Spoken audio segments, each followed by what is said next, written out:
Esta semana hemos estudiado la lección titulada En Espíritu y Verdad. El texto clave se encuentra en Juan 4:23, mas la hora viene y ahora es cuando los verdaderos adoradores adorarán al Padre en espíritu y en verdad, porque también el Padre tales adoradores busca que le adoren. El objetivo de esta lección es comprender en qué consiste adorar en espíritu y verdad.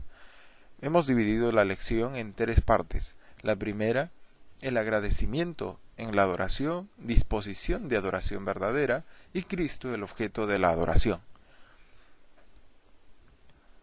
El agradecimiento en la adoración. ¿Qué características de la adoración encontramos en el canto de María? Lucas 1, 54 y 55 dice: ha ayudado a Israel, su siervo, para recuerdo de su misericordia, tal como dijo a nuestros padres, a Abraham y a su descendencia para siempre. El capítulo 1 de Lucas narra el canto de María. De este canto resalto dos características importantes. Primero, aceptar la voluntad de Dios y segundo, conocer la palabra de Dios. Aceptar la voluntad de Dios. Si bien todas las mujeres israelitas anhelaban llevar al Mesías, solo María pudo albergarlo. De manera milagrosa, conocedora de la bendición del Mesías para la humanidad, la venida del Señor Jesús la impulsaba a agradecer, pues ella sabía que tenía un trabajo importante en la salvación de la humanidad. Hoy muchos rehuyen de la responsabilidad y desechan los privilegios de Dios, pues así como en María, todo privilegio lleva una responsabilidad.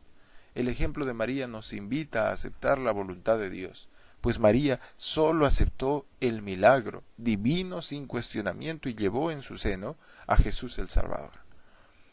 En segundo lugar, conocía la palabra de Dios. María sabía lo suficiente para agradecer a Dios. Ella conocía las promesas de la Biblia. Por eso, en este canto se refiere el pacto de Dios a Abraham. Eso aseguraba su fe. Cuando conocemos las promesas del Señor, observamos que nada de lo que ocurre es por casualidad.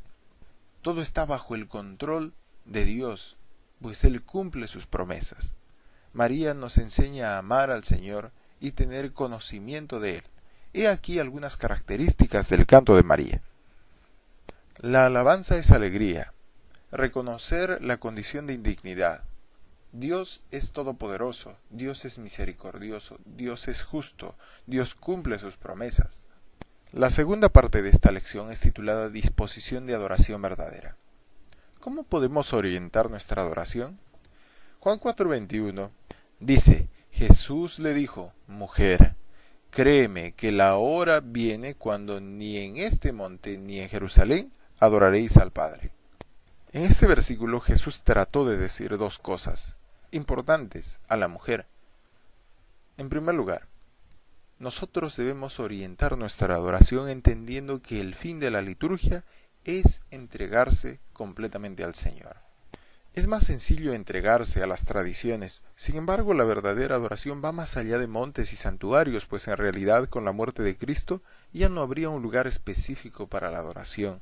Tal como Jesús le dijo a la mujer samaritana, Jesús respondió con audacia frente al problema teológico del lugar de adoración y manifestó que no es importante el lugar, sino a quién se debe adorarlo. En segundo lugar, el fundamento de la adoración es la relación personal con Cristo. La adoración no se enfoca en formas o tradiciones. Estas, como un fin, desvían la atención. La forma de adorar al Señor correctamente es cumpliendo la verdad con espíritu de alabanza. La recomendación de Elena de White a uno de los pioneros adventistas refleja cuál es el beneficio de alabar a Dios. Eleve su corazón y su alma en alabanza a Dios porque lo ha reconocido como su Hijo. Él lo hará su mano ayudadora y lo bendecirá en la obra de ayudar a otras almas. El Espíritu Santo trabajará en cada corazón susceptible a su influencia santa. Cuando alabamos a Cristo, aseguramos que su presencia está en medio de nosotros, y así seremos triunfadores. En tercer lugar, quisiera referir Juan 4:23, pero la hora viene y ahora es cuando los verdaderos adoradores adorarán al Padre en espíritu y verdad, porque también el Padre a tales adoradores busca que lo adoren. Necesitamos adorar al Señor con espíritu y con verdad.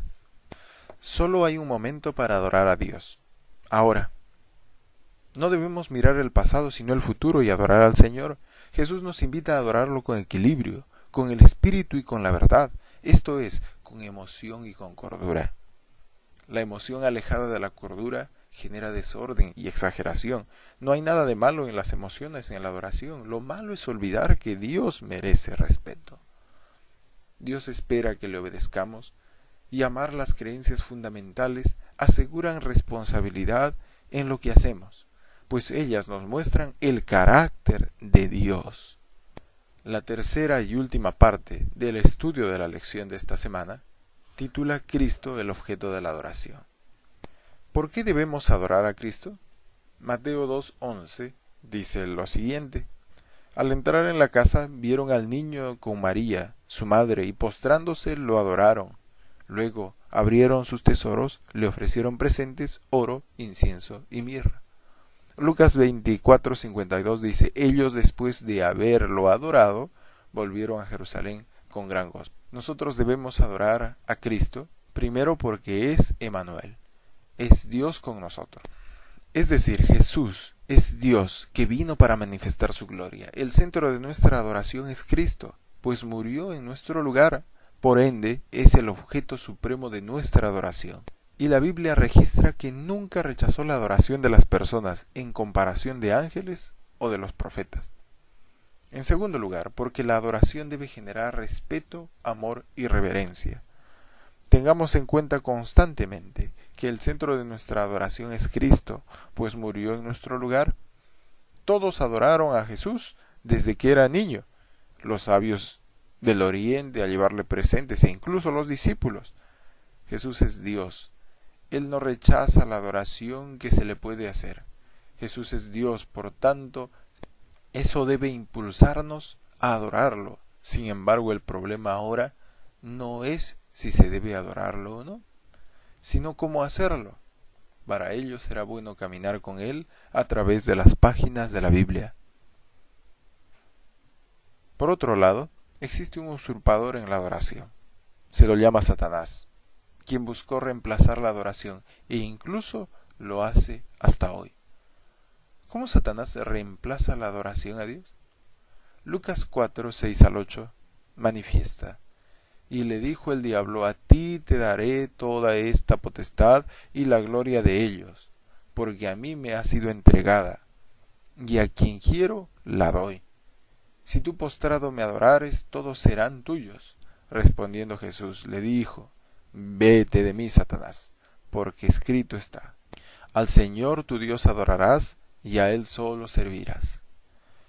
Aprovechando todas las circunstancias, Satanás busca reemplazar la adoración a Dios. Luego de un momento de desesperanza y soledad, los reinos debían haber parecido muy hermosos y encantadores para Jesús, pues recordemos que Jesús pugnaba por tener al hombre nuevamente con él. Sin embargo, la solución dada por el diablo era hacer postrar a Jesús delante de él, pero aún en medio de su cansancio, Jesús no aceptó. La gente acepta los engaños de Satanás con mucha facilidad, con mucha sencillez. Servir y adorar están ligados. Cuando uno decide adorar a Dios, está dispuesto a servirle solo a Él. Básicamente se sirve a quien se adora. La adoración nos protege de la idolatría. Adorar a Dios es un sistema de protección del servicio al pecado y a uno mismo. Jesús se mantuvo firme y nos dio ejemplo para vencer la tentación de Satanás. Finalmente los reinos pasaron a poder de Dios, y eso no fue necesariamente por aceptar el plan de Satanás, sino leamos Apocalipsis 11:15.